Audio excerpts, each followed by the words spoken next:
My son and his wife went on a trip, leaving me to care for her mother, who was in a coma after an accident. As soon as they left, she opened her eyes and whispered something that made my spine freeze. "I'm glad to have you here. Follow my story until the end and comment the city you're watching from, so I can see how far my story has reached." I never imagined that at 64 years old, I'd discover just how little I really knew about my own son. Grant had always been distant, even as a child, but I told myself that was just his personality. Some people aren't naturally affectionate, right? I convinced myself of that for years, especially after he married Amelie 3 years ago. When Grant called me last Tuesday morning, his voice carried that familiar tone of obligation rather than warmth. "Mom, Amelie and I need to take an emergency trip to Seattle. Her mother had another episode, and we can't leave her alone." Marianne had been in what the doctors called a vegetative state for 6 months now, ever since the car accident that left her with severe brain trauma. The poor woman just lay there in the hospital bed they'd set up in Grant's guest room, breathing through machines, completely unresponsive to the world around her. "Of course, sweetheart," I heard myself saying, though something in his tone made my stomach tighten. "How long will you be gone?" "Just 4 days, maybe 5. There was a pause.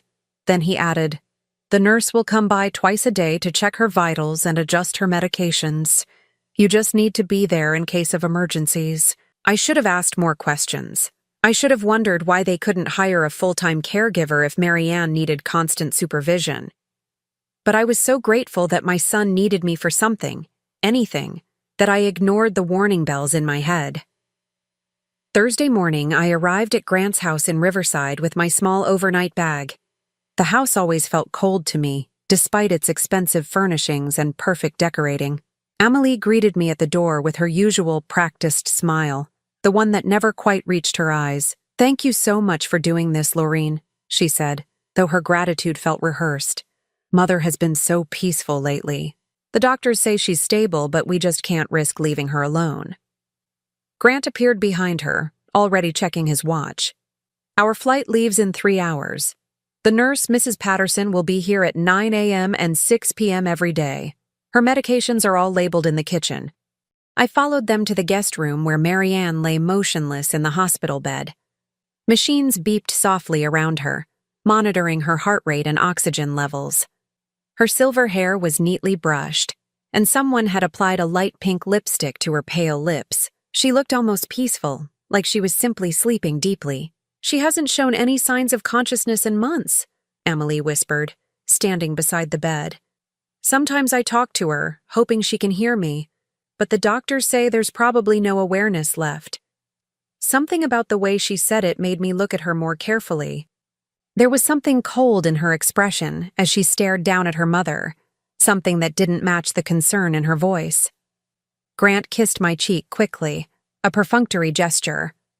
"We'll call tonight to check in. Emergency numbers are on the refrigerator." And then they were gone, their designer luggage rolling across the marble foyer, the front door closing with a soft click that somehow sounded final. I stood in the hallway for a moment, listening to the house settle around me. The silence was heavy, broken only by the steady beeping from Marianne's room. I walked back to check on her, adjusting the blanket that had shifted slightly when I leaned over to smooth her hair. That's when it happened. The moment my fingers touched her forehead, Marianne's eyes snapped open. I gasped, stumbling backward, my heart hammering against my ribs. Her blue eyes, clear and alert, locked onto mine with an intensity that made my breath catch in my throat. "Thank God," she whispered, her voice hoarse but unmistakably conscious. I was beginning to think they'd never leave. I felt the blood drain from my face. "Marianne, you're awake?" She struggled to sit up slightly, wincing as she did. "Help me, please. I've been lying still for so long my muscles are cramping." My hands shook as I helped adjust her pillows, my mind racing to process what was happening. But the doctor said, "Grant and Amelie said you were in a coma." Marianne's laugh was bitter, filled with a pain that went beyond physical discomfort. "Oh, my dear Laureen, there's so much you don't know." She gripped my hand with surprising strength. "They think I'm in a coma because that's what they want to believe. what they need everyone to believe. I don't understand, I whispered, sinking into the chair beside her bed. Marianne's eyes filled with tears, but her voice remained steady. They're drugging me, Laureen. Every day, sometimes twice a day, Amelie gives me injections that knock me unconscious. She tells everyone they're prescribed medications from my neurologist, but they're not.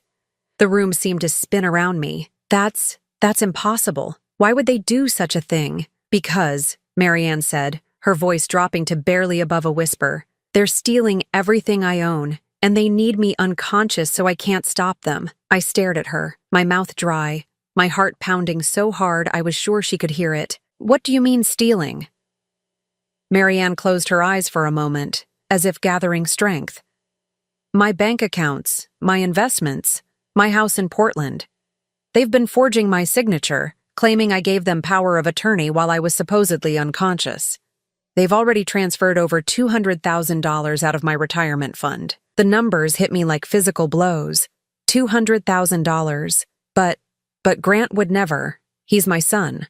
Your son, Marianne said gently but firmly, is not the man you think he is.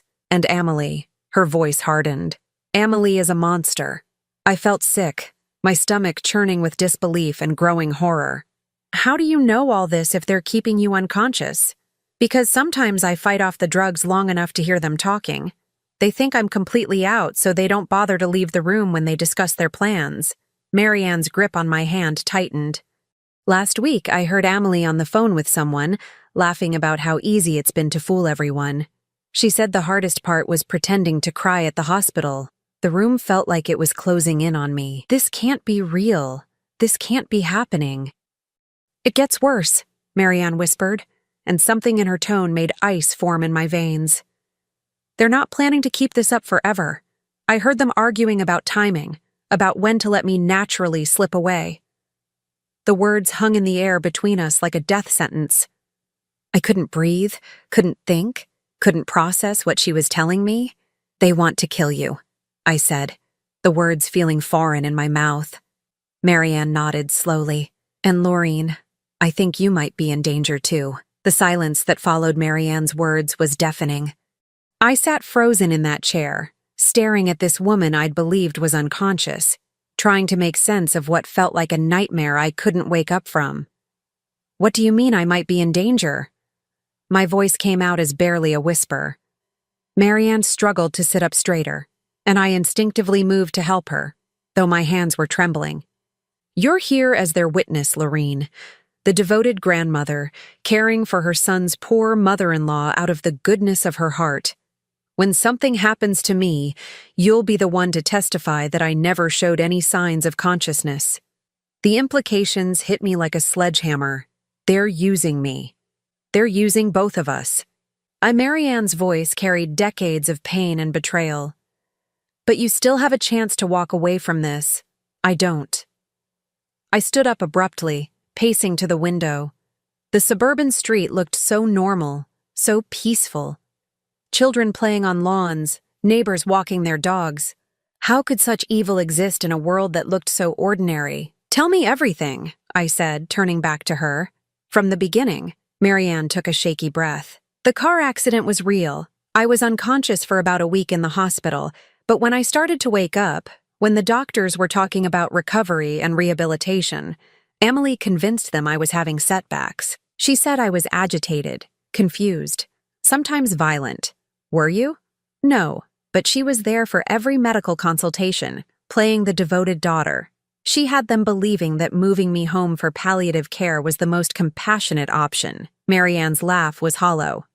The doctors thought they were helping a family avoid prolonged suffering. I sank back into the chair, my legs too weak to support me. And Grant? Does he know what she's doing? Marianne's expression darkened. Oh, he knows. He's the one who suggested the forgery scheme. Amelie handles the medical manipulation, but Grant is the mastermind behind the financial fraud. The word fraud made my stomach lurch.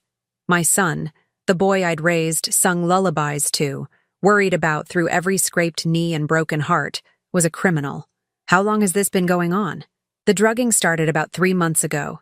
At first, it was just mild sedatives, supposedly to help with my agitation. But gradually, the doses got stronger. Some days I'd be unconscious for 18 hours straight. Marianne's voice grew stronger as she spoke, as if sharing the truth was giving her back her power. The financial transfers started right after they brought me home from the hospital. Small amounts at first, just a few thousand here and there, but once they realized how easy it was, they got greedy. How much have they stolen? As of last month, when I was conscious long enough to overhear a phone call, they'd moved nearly $400,000 from my various accounts. My house in Portland is up for sale, though I never signed any papers. They forged my signature using some legal loophole about incapacitated family members. $400,000. The number made me dizzy. I thought about Grant's expensive car, the renovations they'd done to this house, Amelie's designer clothes and jewelry. I'd assumed Grant's consulting business was doing well, but now, the nurse that comes twice a day, I said suddenly. Mrs. Patterson, is she part of this? Marianne shook her head. No, she's legitimate. But Amelie times the injections perfectly. She gives me the strongest dose about an hour before each nursing visit. Mrs. Patterson has never seen me anything but unconscious. What about the machines? The monitors? They're real, but they're not connected to any hospital system. They're just monitoring basic vital signs. As long as my heart is beating and I'm breathing, everything looks normal to anyone who doesn't know what to look for. I felt a chill run down my spine. You said they're planning to let you naturally slip away. What does that mean? Marianne was quiet for a long moment, and when she spoke, her voice was steady despite the tears in her eyes. I overheard them discussing it 2 weeks ago. Amelie was researching how to gradually increase dosages to cause respiratory failure. She found some medical forums discussing how certain drug combinations can cause what looks like natural complications in coma patients. The room felt like it was spinning. They're planning to murder you. Yes, and they're going to make it look like a tragic but expected outcome. The family did everything they could, but sometimes these things just happen. Marianne wiped her eyes with the back of her hand. Amelie has already started talking to Mrs. Patterson about how my breathing has seemed more labored lately, how my color isn't quite right. She's laying the groundwork. I jumped up again, unable to sit still. We have to call the police. We have to stop this. With what proof? Marianne asked gently. It's my word against theirs. The medical records all support their story. The financial transfers were all done with forged signatures that look legitimate. And I'm supposed to be in a vegetative state. But you're conscious now. You can tell them what really happened. Can I? Or am I just a confused old woman with brain damage making wild accusations against her devoted family? Marianne's voice carried the weight of someone who'd thought through every possible scenario. Amelie has been very careful to establish a paper trail showing my supposed mental decline. She's even had me diagnosed with early-stage dementia based on behaviors she reported to doctors. The systematic nature of their deception was breathtaking. How long do you think we have? Based on what I overheard, they're planning to start the final phase when they get back from this trip.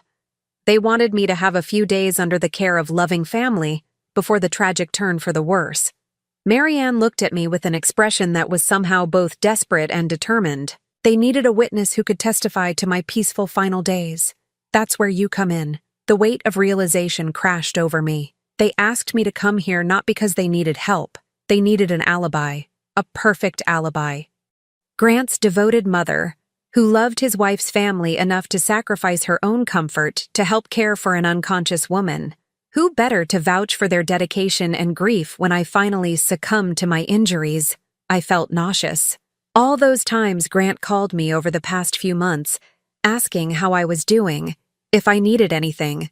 I thought he was finally growing closer to me. He was keeping tabs on you, making sure you were stable, reliable, and completely unsuspecting. Marianne's voice was gentle but unflinching. I'm sorry, Laureen, but your son has been manipulating you just as much as he's been manipulating everyone else. The last piece of hope I'd been clinging to shattered. Grant didn't need me. He didn't love me. He was using me as an unwitting accomplice in murder. What are we going to do? I whispered. Marianne gripped my hand again, her eyes blazing with a fierce determination I hadn't expected. We're going to beat them at their own game. Over the next several hours, Marianne told me things that made my blood run cold. We spoke in whispers, even though we were alone, as if the walls themselves might betray our conversation to Grant and Amelie. The first time I realized something was wrong was about 4 months ago, Marianne began, her voice growing stronger as she shared her story. I was starting to feel more like myself after the accident. The physical therapy was helping, and I was beginning to remember things more clearly. That's when Amelie started suggesting to the doctors that I was having episodes. What kind of episodes? According to her, I would become violent when she tried to help me with basic tasks. She said I didn't recognize her, that I would scream and try to hit her. She even showed up to one doctor's appointment with scratches on her arms. Marianne's voice was filled with disgust. Scratches she gave herself. I felt sick imagining the performance Amélie must have put on. And the doctors believed her? Why wouldn't they? She was the devoted daughter, exhausted from caring for a traumatized mother. She would cry during the appointments, talking about how heartbreaking it was to see me so confused and angry. She even brought Grant to one visit to confirm her stories. What did Grant say? Marianne's expression hardened. He played his part perfectly. Talked about how difficult it was for Amelie, how worried he was about her mental health from the stress of caring for me. He suggested that perhaps medication could help calm my aggression so that Amelie could provide better care. The calculated nature of their deception was stunning. So the doctors prescribed sedatives. At first, yes, mild ones. But Amelie kept reporting that they weren't working. She said I was getting worse, more violent, more confused. Each visit, she painted a picture of a woman descending further into madness. Marianne paused, closing her eyes as if the memory was painful. The doctors started prescribing stronger medications, and that's when Amelie began preparing her own injections. What do you mean? She would show the doctors the prescription bottles, let them see that she was following their instructions, but she was also adding her own concoctions. Drugs she was somehow getting elsewhere. Marianne's voice dropped. I think she has connections from her previous job. Previous job? She used to work at a rehabilitation facility for elderly patients. She was fired about 5 years ago, though Grant never told me why. I found out later from a mutual friend that there had been some kind of investigation involving patient medications, but nothing was ever proven. The pieces were falling into place, creating a picture so dark I could barely comprehend it. She's done this before. I think so. And I think that's how she and Grant met. Not at the coffee shop like they told everyone, but through some connection related to her work with vulnerable elderly patients. Marianne shifted uncomfortably in the bed. Grant has always been drawn to easy money, even as a teenager. Remember when he got in trouble for selling fake IDs in high school? I did remember, though I'd tried to forget. Grant had been suspended for 2 weeks, and I'd spent hours at the school principal's office, making excuses for his behavior.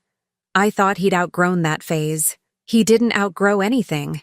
He just got better at hiding it. Marianne's voice was filled with a sadness that went beyond her own situation. Laureen, I need you to understand something.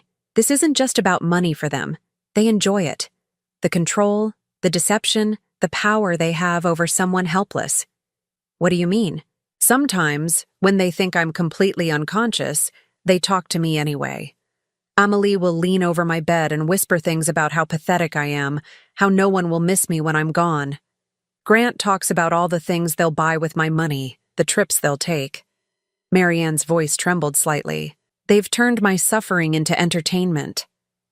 I felt rage building in my chest, hot and fierce. Those monsters. Last week, when they thought I was deeply sedated, I heard them discussing timeline. They want to wrap this up before the holidays because they've already booked a cruise to the Mediterranean. They're using my money to pay for it, and they want me dead so they can enjoy it without worry. A cruise? The casual nature of it, the way they were planning to celebrate her murder, made me feel physically ill. $15,000 for a month-long luxury cruise. They've already put down a deposit. Marianne looked directly at me. They're planning to be grieving family members who need time to heal from their tragic loss. The audacity was breathtaking. How do you know all these details? Because they're not as careful as they think they are. When you believe someone is unconscious, you stop monitoring how loudly you speak. And when you're excited about your schemes, you tend to share details. Marianne managed a weak smile. They've essentially confessed their entire plan to me over the past few months. What exactly is the plan? Marianne took a deep breath, as if preparing herself to relive the most terrifying parts. Starting when they return from Seattle, Amelie is going to begin documenting what she calls concerning changes in my condition. She'll call Mrs. Patterson and maybe even bring in another nurse for a second opinion. She's going to report that my breathing seems labored, that my color is off, that she's noticed signs of organ failure. But you're fine. Not for long. She's going to increase the drug dosages to actually cause the symptoms she's reporting. Respiratory depression, irregular heartbeat, signs that my body is shutting down. Marianne's voice was clinical, as if she were discussing someone else's death. The beauty of their plan is that it will look completely natural. A brain-injured woman whose body finally gives up the fight. How long do they think this will take? Based on what I overheard, they're planning for it to happen over about 10 days. Long enough to seem natural, but not so long that it becomes inconvenient. Marianne paused. They want me dead before Thanksgiving. That was less than 3 weeks away. And what about after? What happens when you're dead? They inherit everything through Amelie's status as my next of kin. The house, the remaining money, my life insurance policy. They've already researched probate laws to make sure there won't be any complications. Marianne's voice grew cold. They've even picked out my burial plot. The cheapest one they could find, of course. No point in wasting money on a dead woman. I was shaking with rage and horror. We have to stop them. We have to find a way to prove what they're doing. I've been thinking about that for months, Marianne said. The problem is that everything they've done has been very carefully planned. The medical records, the financial documents, even the witnesses who can testify to my supposed condition. It all supports their story. But we know the truth now. We know the truth, but proving it is another matter entirely. Marianne looked at me with an expression that was both desperate and determined. That's why I need your help, Laureen. You're the only person who's seen me conscious. You're the only one who knows what they're really doing. What do you want me to do? Marianne was quiet for a moment, and when she spoke, her voice was stronger than it had been all day. I want you to help me gather evidence, real evidence, the kind that even the best lawyers can't explain away. How? They think they're so clever, but they've made one crucial mistake. Marianne's eyes had a fierce gleam. They trust you completely. Grant believes his sweet, naive mother would never suspect anything. He thinks you're the perfect witness because you're too innocent to see what's really happening. So we use that. Exactly. Over the next few days before they return, I need you to help me find proof of what they've been doing. Bank records, medication bottles, anything that shows the truth about their scheme. Marianne gripped my hand tightly. And when they come back and start the final phase of their plan, we'll be ready for them. What if they suspect something? What if they realize you're conscious? Marianne smiled, and for the first time since this nightmare began, I saw hope in her expression. Then we'll give them the performance of their lives. We'll let them think they're winning right up until the moment we destroy them. The determination in her voice sent chills down my spine, but they weren't chills of fear anymore. They were chills of anticipation. For the first time in my life, I was going to fight back against the people who had used and manipulated me, and we were going to win. The next 2 days passed in a blur of careful investigation. Marianne and I worked together like detectives, gathering evidence whenever Mrs. Patterson wasn't scheduled to visit. We had to be incredibly careful about timing. Marianne would pretend to be unconscious during the nurse's visits, and I would play the role of the concerned caregiver, asking appropriate questions about her condition. Mrs. Patterson was a kind woman in her 50s who genuinely cared about her patients. Watching her check Marianne's vital signs and adjust her blankets with such gentle professionalism made me realize how thoroughly Grant and Amelie had deceived everyone involved. Her breathing seems steady today, Mrs. Patterson noted during her Friday morning visit, making notes on her chart. How has she been overnight? Very peaceful, I replied, hating how easily the lies came now. No changes that I've noticed. After she left, Marianne and I immediately got back to work. She directed me to places in the house where Grant and Amelie had hidden evidence of their crimes. Check the filing cabinet in Grant's office, Marianne whispered. Top drawer behind the tax documents. That's where they keep the forged papers. I found what she was talking about. Copies of power of attorney documents, medical directives, and bank authorizations, all bearing Marianne's signature. But when I compared them to her real signature on some old Christmas cards, the differences were obvious to anyone who knew what to look for. They practiced, Marianne explained when I showed her what I'd found. I caught Amelie tracing my signature on practice sheets months ago. When I asked her about it, she said she was helping me with thank you notes for get well cards. I believed her. We also found records of the illegal drug purchases. Amelie had been ordering sedatives through online pharmacies, using fake prescriptions and multiple identities. The shipping records were all there, hidden in a box in their bedroom closet. She's been getting them delivered to different addresses, I told Marianne, as I photographed the evidence with my phone. Post office boxes, neighbors' houses when they're out of town, even some to your old address in Portland. How much has she spent on this? I added up the receipts. Over $3,000 in the past 4 months. All paid for with transfers from your bank account. The irony was sickening. They were using Marianne's own money to buy the drugs they planned to kill her with. But our most disturbing discovery came when I found Amelie's journal. She keeps a diary? Marianne asked when I told her what I'd found hidden behind books in their bedroom. Not exactly a diary, more like planning notes. I felt sick reading it. She's been documenting everything. The drug combinations, the timing, even her observations about how you react to different dosages. Marianne was quiet for a long moment. Read me some of it. I opened the journal to a random page and read, October 15th, increased morning dose to 4 milliliters. Subject remained unconscious for 19 hours. Breathing remained stable, but heart rate dropped to 58 beats per minute. Need to adjust to avoid suspicious readings during nurse visits. She's treating me like a lab experiment, Marianne said, her voice barely above a whisper. I turned to another page. October 22nd. Subject showed signs of awareness around hour 16. Made soft sounds when repositioned. Administered additional dose immediately. Note, may need to increase standard dosage to prevent breakthrough consciousness. My God, Marianne. She's been studying how to keep you unconscious more effectively. What else does it say? I flipped through more pages, each entry more chilling than the last. October 28th. Discussed timeline with G. Agreed to begin final phase after Seattle trip. Will document declining condition starting November 1st. Estimate 10 to 12 days for complete respiratory failure. G excited about December cruise.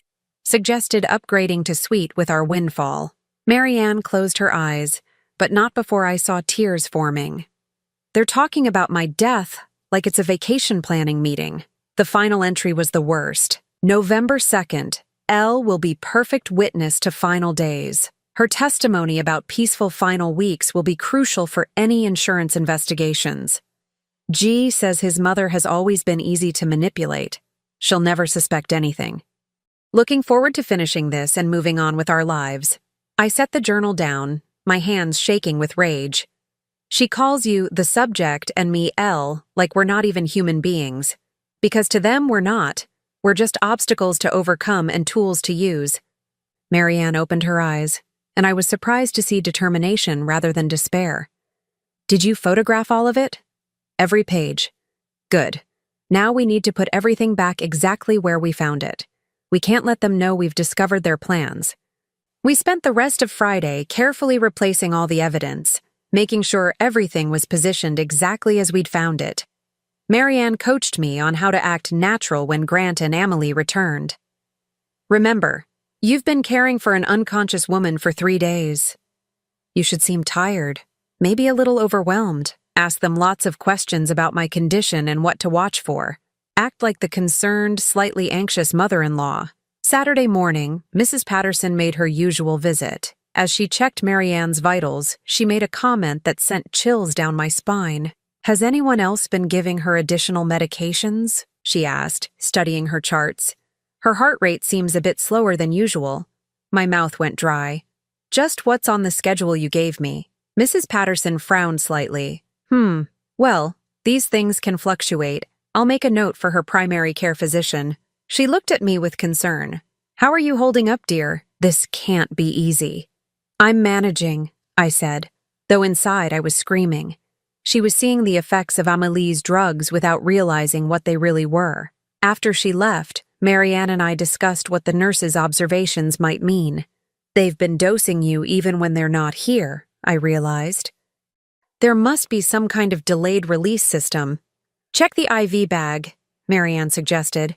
"Amélie changes it every day before the nurse visits, but she might have added something to this one before they left." I examined the IV setup and found what looked like a small additional chamber attached to the main line, almost invisible unless you knew what to look for.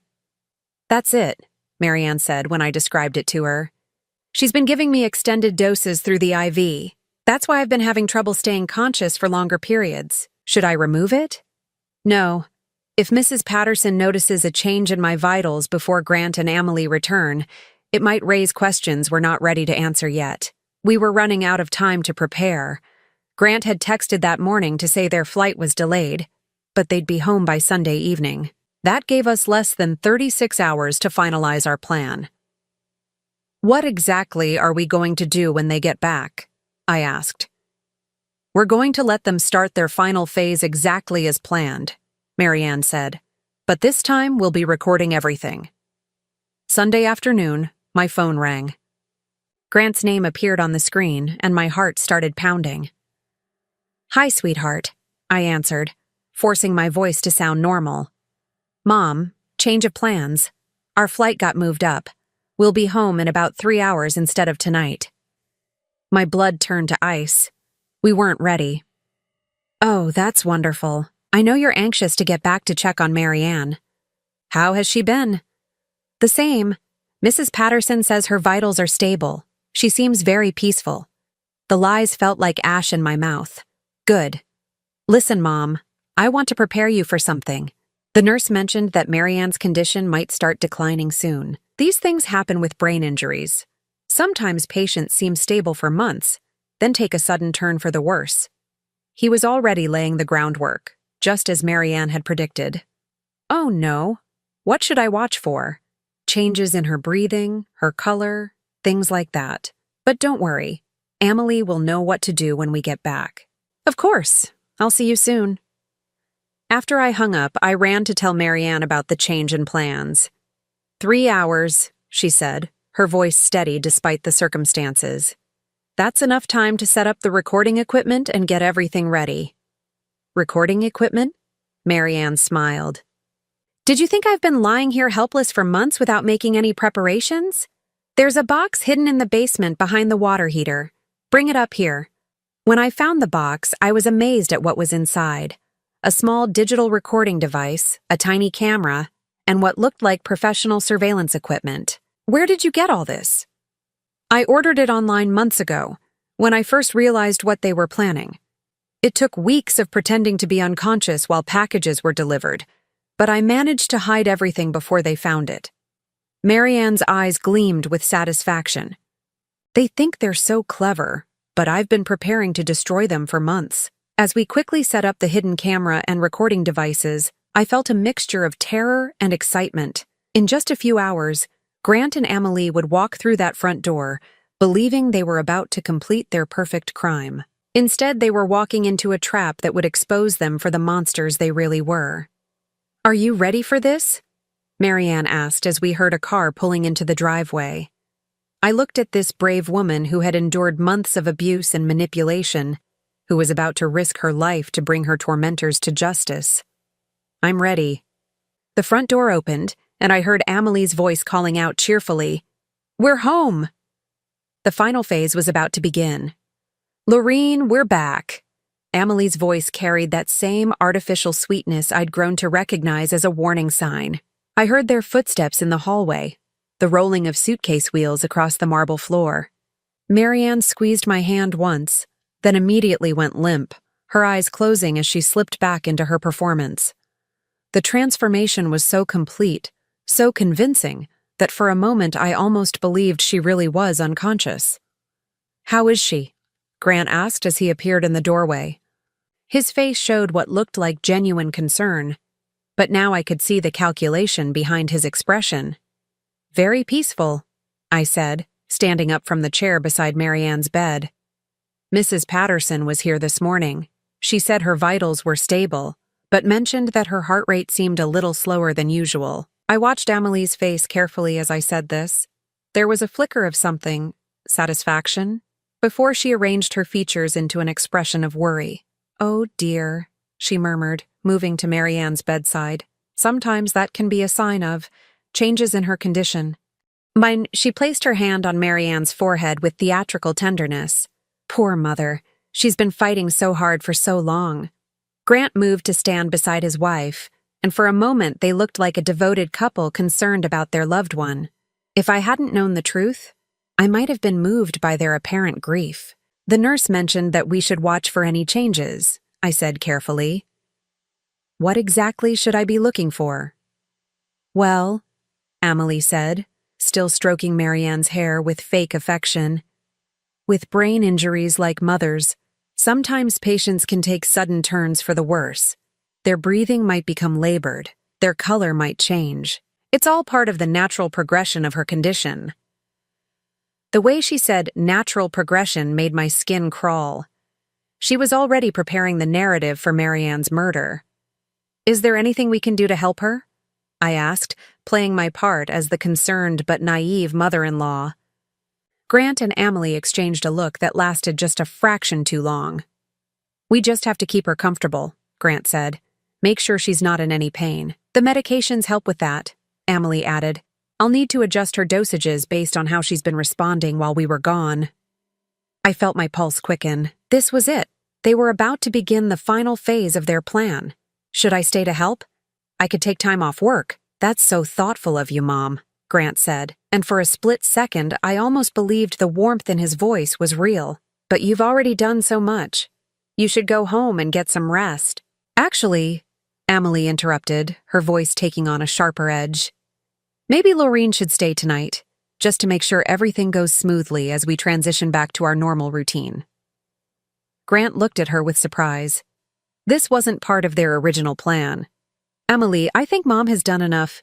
"No, I insist." Amelie's smile didn't reach her eyes. "Family should be together during difficult times." Something in her tone sent alarm bells ringing in my head. This wasn't about wanting my help. This was about control. "Of course I'll stay," I said, trying to keep my voice steady. "Whatever you need." Over the next few hours, I watched them settle back into their routine with mounting horror. Amelie checked and rechecked Marianne's medications, making careful notes about dosages and timing. Grant spent time on his laptop, and I caught glimpses of what looked like travel websites and bank statements. During dinner, takeout Chinese food eaten mostly in silence, Grant's phone buzzed with a text message. He glanced at it and smiled in a way that made my stomach turn. "Good news?" Amelie asked. "The cruise line confirmed our upgrade. Penthouse suite with a private balcony." He looked at me and added casually, "We're taking a long vacation after the holidays. We've been under so much stress with Marianne's condition." "That sounds wonderful," I managed to say. "You both deserve a break." The casual way they discussed their murder vacation while sitting just yards away from their intended victim was breathtaking in its cruelty. Later that evening, as we sat in the living room, Amelie began what sounded like a rehearsed conversation. "Laureen, I want you to know how much it means to us that you've been so involved in Mother's care," she said. "It shows what kind of person you are." "She's always been dependable," Grant added, reaching over to pat my hand. "Even when I was growing up, Mom was always there when we needed her." The irony of his words wasn't lost on me.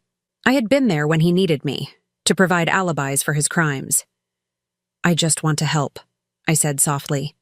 You have helped. More than you know. Amelie's voice dropped to a more serious tone. But I need to prepare you for what might happen over the next few days. The doctors have warned us that Mother's condition could deteriorate quickly. What do you mean? Grant leaned forward, his expression grave. Sometimes with brain injuries, patients seem stable for months, then suddenly take a turn. Their body systems start failing one by one. It's heartbreaking, Amelie added, dabbing at her eyes with a tissue. But it's also a blessing in a way. Mother won't suffer much longer. They were so convincing, so practiced in their deception. If I hadn't heard Marianne's story, if I hadn't seen the evidence of their crimes, I would have believed every word. Is there anything I can do to help during this difficult time? I asked. Just be here, Grant said. Having family around makes it easier to cope. Amelie nodded. And if anything happens, if Mother takes a sudden turn, we'll need you to help us understand that we did everything we could. There it was. The real reason they wanted me to stay. They needed their witness present for the final act. Around 10 o'clock, Amelie announced it was time to give Marianne her evening medications. This might be a good learning experience for you, Laureen, she said as we walked to Marianne's room, in case you ever need to help with her care again. I watched in horrified fascination as Amelie prepared the injection. She was so casual about it, chatting about the different medications and their purposes while she drew liquid from multiple vials into the syringe. This one is for pain management, she explained, holding up one vial. This is to help with muscle spasms, and this one helps her sleep peacefully. The peaceful sleep medication, I realized, was probably the sedative that would keep Marianne unconscious for the next 18 hours. As Amelie administered the injection, I had to fight the urge to stop her, but we needed them to reveal more of their plan, and Marianne had insisted she could handle whatever they gave her for one more night. How long before it takes effect? I asked. Usually within 15 minutes she'll be deeply asleep, Amelie said, disposing of the needle in a medical waste container. She won't wake up until late tomorrow morning. Grant appeared in the doorway. Everything okay in here? Just fine. Mother should rest comfortably now. Amelie smoothed Marianne's blanket with mock tenderness. Sweet dreams, Mother. As we left the room, I felt sick knowing that Marianne was already fighting off the drugs coursing through her system, but I also felt a surge of admiration for her strength and determination. Back in the living room, Grant poured himself a scotch while Amelie made tea. The atmosphere felt almost celebratory, though they were trying to hide it. I'm exhausted, Amelie announced after finishing her tea. I think I'll turn in early. Laureen, the guest room is all set up for you. Actually, Grant said, setting down his glass with more force than necessary, I think we need to have a conversation first. Something in his tone made both Amelie and me look at him sharply. He was staring at me with an expression I'd never seen before. Cold, calculating, almost predatory. Grant? I said uncertainly. He walked to the window and pulled the curtains closed, then turned back to face me. Mom, I need you to understand something about the situation here. Amelie moved to stand beside him, and suddenly they looked less like a grieving couple and more like a team preparing for battle. What situation? I asked, though my heart was already pounding with dread. The situation with Marianne's condition, Grant said slowly, and your role in what's going to happen over the next few days. I don't understand. Grant and Amelie exchanged another look, and this time I saw something pass between them that made my blood run cold. Mom, Grant said, his voice taking on a tone I remembered from his teenage years when he was about to lie his way out of trouble. Marianne is going to die this week, and you're going to help us make sure no one asks any uncomfortable questions about it. The words hit me like physical blows. Even though I'd known this was their plan, hearing Grant say it so casually, so matter-of-factly, made it real in a way that terrified me. Grant? What are you talking about? Don't play dumb, Mom. It doesn't suit you. His voice was hardening now, losing all pretense of warmth. You've been here for 3 days. You've seen Marianne's condition. When she dies, and she will die very soon, you're going to tell everyone that she went peacefully, surrounded by family who loved her. You're scaring me, I whispered, which wasn't entirely an act. Amelie stepped forward, her mask of sweetness completely gone now. You should be scared, Laureen, because you have a choice to make. You can be part of this family, or you can be a problem that needs to be solved. What kind of choice? Grant sat down across from me, leaning forward with his elbows on his knees. Here's what's going to happen, Mom. Over the next few days, Marianne's condition is going to deteriorate. Her breathing will become labored, her heart rate will become irregular, and eventually her body will give up the fight. And you're going to be here to witness all of it, Emily added. You're going to see how hard we fight to save her, how devastated we are when we lose her. When the paramedics come, when the police ask routine questions, when the insurance investigators follow up, you're going to tell them exactly what you saw, Grant continued. A loving family doing everything possible for a brain-injured woman who tragically lost her battle. I stared at them, these two people who were calmly explaining how they planned to commit murder and use me as their alibi. And if I don't? The temperature in the room seemed to drop 10 degrees.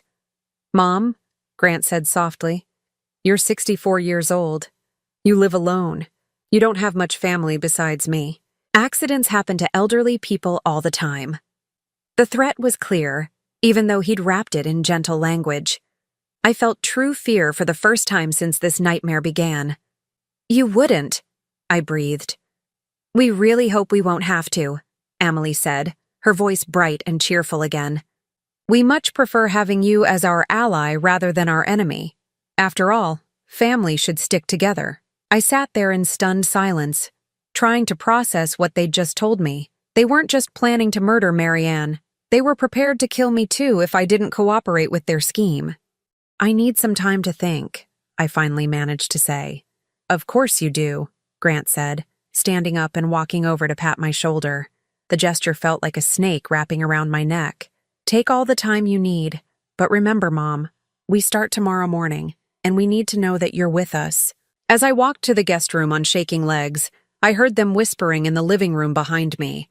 I couldn't make out the words, but the tone was unmistakably that of predators discussing their prey.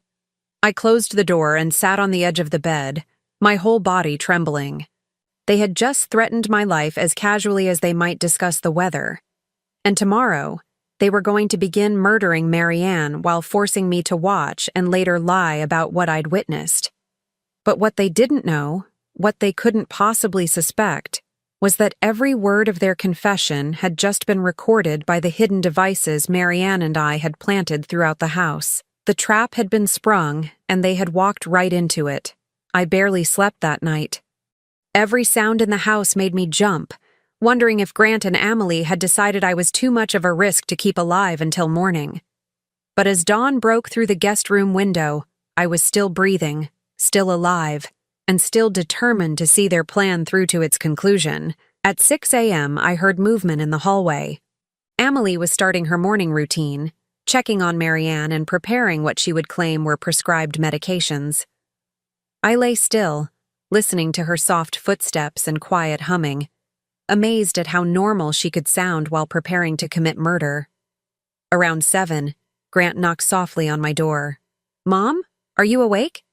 I opened the door to find him standing there with a cup of coffee and what looked like genuine concern on his face.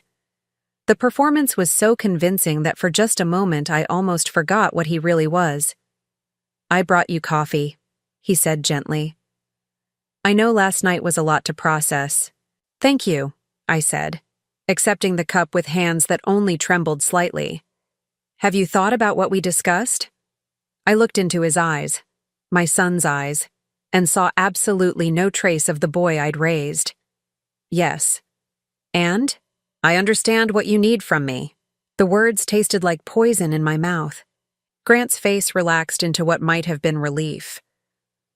I knew you'd see reason, Mom. Family has to stick together, especially during difficult times. Of course, I said softly. I just want to help. Good. Emily is going to start documenting changes in Marianne's condition today. She might need you to witness some of those changes to confirm what you've observed. I understand. Grant patted my shoulder again, that gesture that now made my skin crawl. You're doing the right thing, Mom. This is what's best for everyone. After he left, I got dressed quickly and made my way to Marianne's room. Amelie was there, adjusting IV lines and making notes on a chart. "How is she this morning?" I asked. "I'm concerned," Amelie said, her voice full of practiced worry. "Her breathing seems more labored than usual, and her color is off. I think we might be seeing the beginning of the decline the doctors warned us about." I looked at Marianne, lying motionless in the hospital bed. Her breathing did seem slightly more labored, but I knew that was due to whatever drugs Amelie had given her the night before. "Should we call Mrs. Patterson?" "I already did. She's coming by this afternoon to reassess." Amelie made another note on her chart. "I also called Dr. Brennan's office to let him know about the changes." Dr. Brennan was Marianne's supposed neurologist, another part of their carefully constructed web of lies. I wondered if he even existed, or if Amelie was managing that deception too. What can I do to help? Just keep watch over her while I prepare her morning medications. If you notice any changes in her breathing or color, let me know immediately. I sat beside Marianne's bed, gently holding her hand. To anyone watching, I looked like a caring family member providing comfort. But I was actually checking for the subtle signs we'd arranged, a slight pressure of her fingers to let me know she was conscious and alert inside her chemically induced prison. The pressure came, barely perceptible, but definitely there. Marianne was awake, aware, and ready. Over the next few hours, Amelie orchestrated what could only be called a masterpiece of deception. She documented declining vital signs, noted changes in Marianne's breathing patterns, and called in concerned reports to medical professionals who existed only in her imagination. "I'm worried about fluid in her lungs," she told someone on the phone, supposedly Dr. Brennan's nurse. "Yes, I know it's a common complication with prolonged bed rest. Should we increase the respiratory therapy?" Grant played his part perfectly too, acting like a devoted son-in-law struggling with the impending loss of his wife's mother. He made tearful phone calls to imaginary relatives, updating them on Marianne's deteriorating condition. "I think we should prepare ourselves," he told me around lunchtime. "Amelie thinks it might happen within the next 24 to 48 hours. "So soon?" I managed to gasp, playing my role as the shocked family member. "These things can progress very quickly once they start," he said, reaching over to squeeze my hand, "but at least she won't suffer much longer." Mrs. Patterson arrived as scheduled at 2 p.m. I watched nervously as she examined Marianne, wondering if she would notice anything suspicious about the supposed deterioration. "Her oxygen saturation is lower than I'd like to see," she said, frowning at her equipment, "and her heart rate is more irregular. These can be signs of organ stress." "What does that mean?" I asked, though I already knew she was observing the effects of Amelie's drugs. "It could mean her body is starting to shut down," Mrs. Patterson said gently. "I'll need to call Dr. Brennan and see if he wants to adjust her care plan." After she left, Amelie seemed pleased with how the visit had gone. "See how it works?"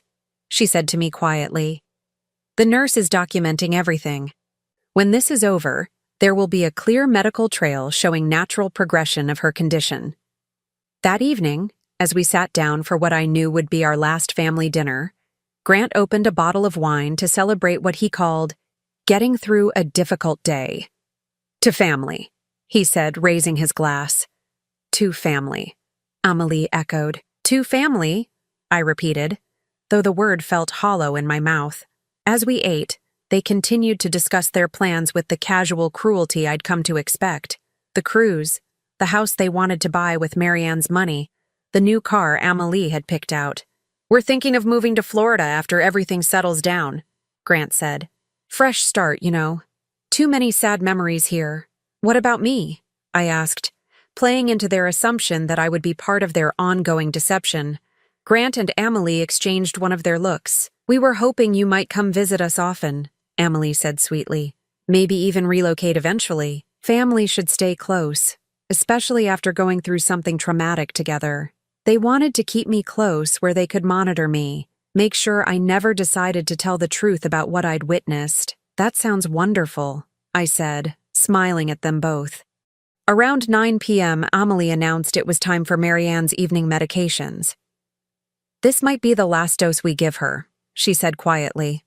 "I'm going to increase the respiratory suppressants. If her body is already struggling, this should ease her transition." Transition, such a gentle word for murder. I followed them to Marianne's room and watched as Amelie prepared what I knew was a lethal cocktail of drugs. She was more careful this time, measuring precise amounts and making detailed notes about dosages. "This is a merciful thing we're doing," she said as she drew the mixture into a syringe. "She's already gone, really. We're just helping her body catch up to what her mind already knows." Grant nodded solemnly. It's what she would have wanted. As Amelie moved toward Marianne's IV line with the syringe, I felt my heart pounding so hard I was sure they could hear it. This was the moment we'd been waiting for, the final proof of their intent to commit murder. "Wait," I said suddenly. They both turned to look at me, Amelie's hand frozen halfway to the IV port. "I want to say goodbye first," I said, moving to Marianne's bedside. In case she doesn't wake up." "Of course," Grant said softly. "Take your time, Mom." I leaned over Marianne, pretending to whisper final words of comfort, but what I actually whispered was, "Now." Marianne's eyes snapped open. The effect was electric. Amelie screamed and dropped the syringe, its contents spilling across the floor. Grant stumbled backward, his face turning white with shock. "Hello, Amelie," Marianne said, her voice clear and strong as she sat up in bed. "Surprised to see me awake?" For a moment, no one moved. The three of us stared at Marianne as if she had risen from the dead, which in a way she had. That's impossible," Amelie stammered. "You've been unconscious for months. Your brain damaged. You can't what? Can't think? Can't remember? Can't plan?" Marianne swung her legs over the side of the bed with surprising grace. "Oh, my dear Amelie, I remember everything. Every injection, every forged signature, every dollar you stole." Grant found his voice. "This is impossible. You're having some kind of episode. You're confused. Am I?" Marianne reached over to the bedside table and picked up a small recording device. "Then perhaps you can explain this." She pressed play, and suddenly the room filled with their own voices from the previous evening. "Marianne is going to die this week, and you're going to help us make sure no one asks any uncomfortable questions about it." Grant's face went from white to gray. Amelie looked like she might faint. "Keep listening," Marianne said calmly. The recording continued. "Over the next few days, Marianne's condition is going to deteriorate. Her breathing will become labored, her heart rate will become irregular, and eventually her body will give up the fight." "You recorded us," Amelie whispered. "For months," Marianne confirmed. "Every confession, every plan, every casual discussion about my murder. Did you really think I would just lie there helplessly while you destroyed my life?" Grant lunged toward her, but Marianne held up her hand. "I wouldn't do that if I were you. You see, those recordings are already in the hands of the police, the FBI, and the district attorney's office. They've been watching this house since yesterday afternoon." As if summoned by her words, we heard the sound of car doors slamming outside, followed by heavy footsteps on the front porch. "Police! Open up!" Amelie collapsed into a chair, her face buried in her hands. Grant stood frozen, his mouth opening and closing like a fish gasping for air. "You see," Marianne continued conversationally as the front door burst open and armed officers flooded into the house. "I've been working with federal investigators for months. Healthcare fraud, elder abuse, conspiracy to commit murder. You two have been very busy criminals." The officers appeared in the doorway, weapons drawn. "Nobody move! Hands where we can see them!" Grant and Amelie were handcuffed and read their rights while I watched in amazement. The nightmare was finally over. As they were led away, Grant looked back at me with something like betrayal in his eyes. "Mom, how could you do this to your own son?" I stared at him, this stranger who had never really been my child, and felt nothing but relief. "You're not my son," I said quietly. "My son died a long time ago. You're just a criminal who happens to share my DNA." After the police left with their prisoners, Marianne and I sat in the quiet kitchen, drinking tea and processing what had just happened. "How long have you been planning this?" I asked. "From the moment I realized what they were doing. I contacted the FBI through a lawyer friend, and we've been building the case ever since." Marianne smiled. "They needed evidence of intent to commit murder. Your presence here as their intended witness was the final piece we needed. What happens now?" "Now they go to prison for a very long time. Healthcare fraud alone carries a 20-year sentence. Add in the elder abuse, the theft, the conspiracy to commit murder." Marianne shrugged. "They'll be old before they see freedom again." "And the money they stole?" "Already recovered and returned to my accounts. The FBI had been tracking every transaction." Marianne reached across the table and squeezed my hand. "Lorene, I can never thank you enough. Without your help, they would have gotten away with it." I thought about that, about how close they had come to the perfect crime. If I hadn't been there to witness Marianne's awakening, if I hadn't been brave enough to help her gather evidence, Grant and Amelie would be planning their cruise vacation while Marianne lay in a grave. "What will you do now?" I asked. "Live," Marianne said simply. "For the first time in months, I can actually live without fear. And you?" I considered the question. At 64, I was starting completely over. No son, no family obligations, no one to please or worry about except myself. "I think I might travel," I said, surprising myself with the words. "I've always wanted to see Ireland." Marianne's eyes lit up. "I've always wanted to see Ireland too. Perhaps we could go together." The idea sent a warm feeling through my chest, the first genuinely happy emotion I'd felt in months. I'd like that very much. 6 months later, Marianne and I stood on the cliffs of Moher, watching the Atlantic Ocean crash against the rocks below. The wind whipped our hair around our faces, and we laughed like schoolgirls as we struggled to take selfies with the dramatic coastline behind us. Grant and Amelie had both been sentenced to 25 years in federal prison. The trial had been a media sensation, with headlines about the son and daughter-in-law who tried to murder an elderly woman for her inheritance. I'd testified at their sentencing hearing, looking both of them in the eye as I described the terror and betrayal I'd felt when they threatened my life. Neither of them had shown any remorse. Even facing decades in prison, they maintained they were the victims of an elaborate setup. But justice had been served, and more importantly, Marianne and I had found something neither of us expected: friendship, freedom, and a second chance at happiness. As we walked back toward our rental car, Marianne linked her arm through mine. "Where to next?" she asked. I smiled, feeling lighter and more alive than I had in years. Anywhere we want. And for the first time in my life, that was exactly true.